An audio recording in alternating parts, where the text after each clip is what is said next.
Tak jo, složil jsem všechny zbylé hrany, teda páry, 4členové samozřejmě. Mám už tu jenom poslední 2.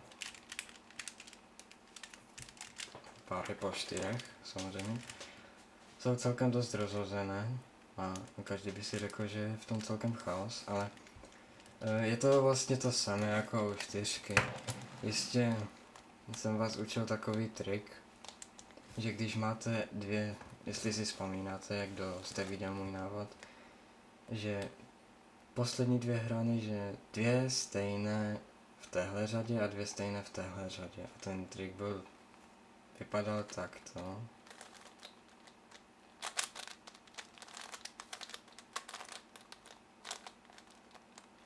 Jo, tady červeno-bílá, červeno-bílá, oranžovo-bílá, oranžovo-bílá, použiju ten trik. A jsou složené. Pak se může vyskytnout jenom parity errors typu 1. No, tady jsou oba parity errors, protože tahle kostka nemá střed, akorát ten jeden má více podob. No a je to vlastně tady to samé, prostě si tu kostku otočíte tak, aby to vyhovovalo tomu. Máme ty střední, první, že tady, abyste to viděli, oranžovo-modrá ve stejné řadě a jdou nám je vidět 2 stejné barvy. A tady žluto-červená ve stejné řadě. A tak můžu udělat celou spodní, anebo jenom tady tuto, jak chcete.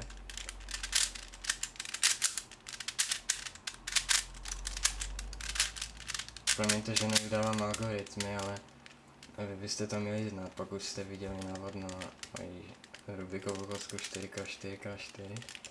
No a teďka to samé, akorát u těch jakoby rohů, řekněme, to je složité, že když chcete nějakou dostat sem, tak ona musí být přesně v zrcadlové řadě, takže tahle chce sem, takže bude dole. Důležité, aby byly stejnou barvou. Když tady bude červená, z tohoto pohledu, no tak tady musí být červená. No a posuneme teda tu vrchní řadu.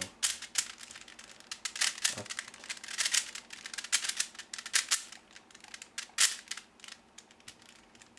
teď jste buď složili oba, anebo se vám stalo toto, moment.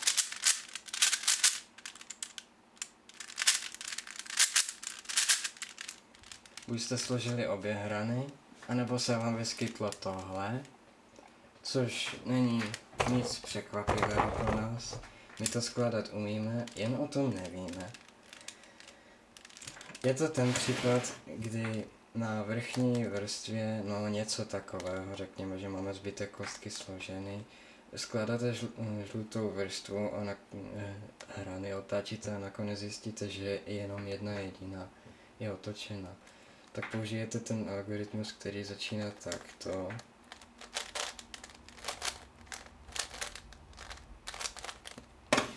Jo, a tam dál. Akorát tady nebudeme točit celou polovinou, to si řekneme pak, kdy. Teďka budeme točit tady těmahle. A řekněme, že tady tato řada tady prostě není. Jenom touto a touto.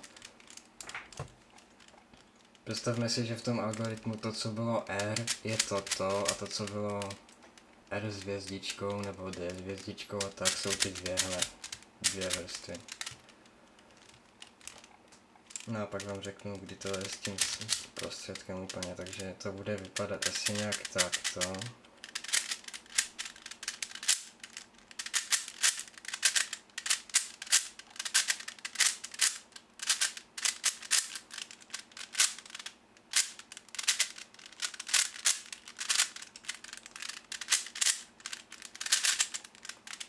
A máte to složené. A teďka složíme zbytek kostky.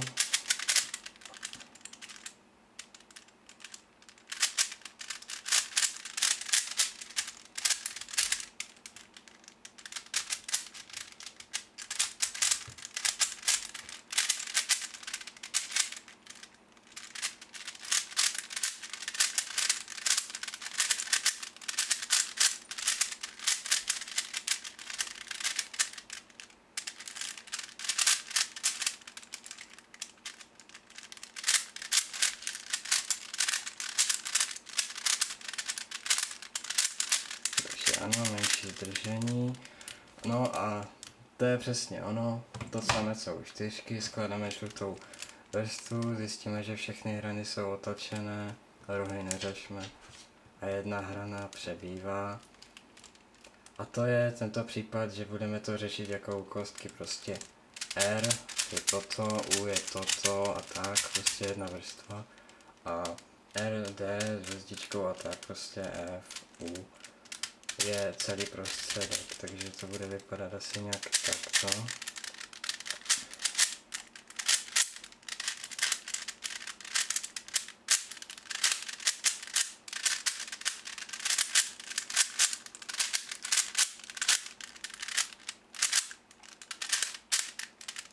A máte to složené teďka.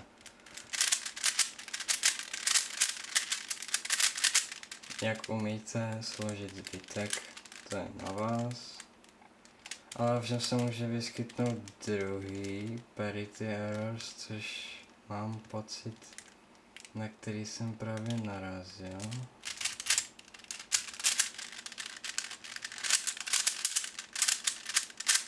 Ale ten se nějak...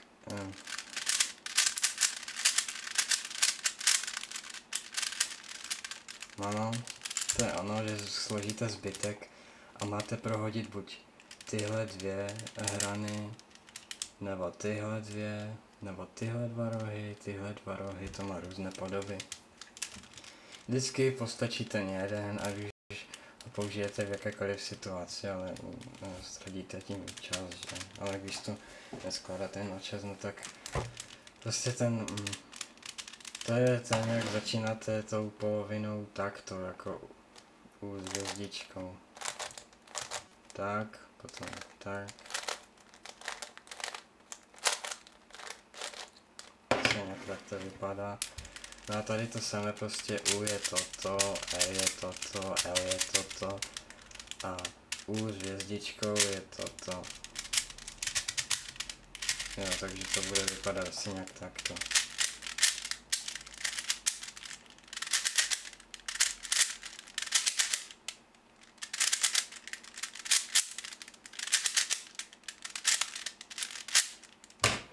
A máte složené. Takže, co bych tomu ještě řekl, zanechte like jako důkaz, že buď se vám to líbilo, naučili jste se to, a nebo taky to budu brát, takže chcete návod i na 7. A dejme limit tak do 5, když bude 5 lajků jako zájemců o 7.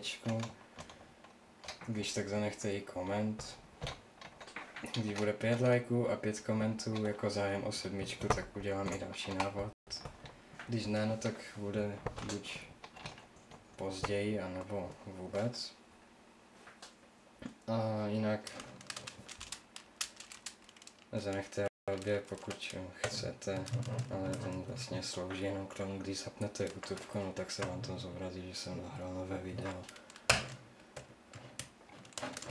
Tak to by bylo. QCube 6. Krystar se s vámi prozatím loučí a zatím čau.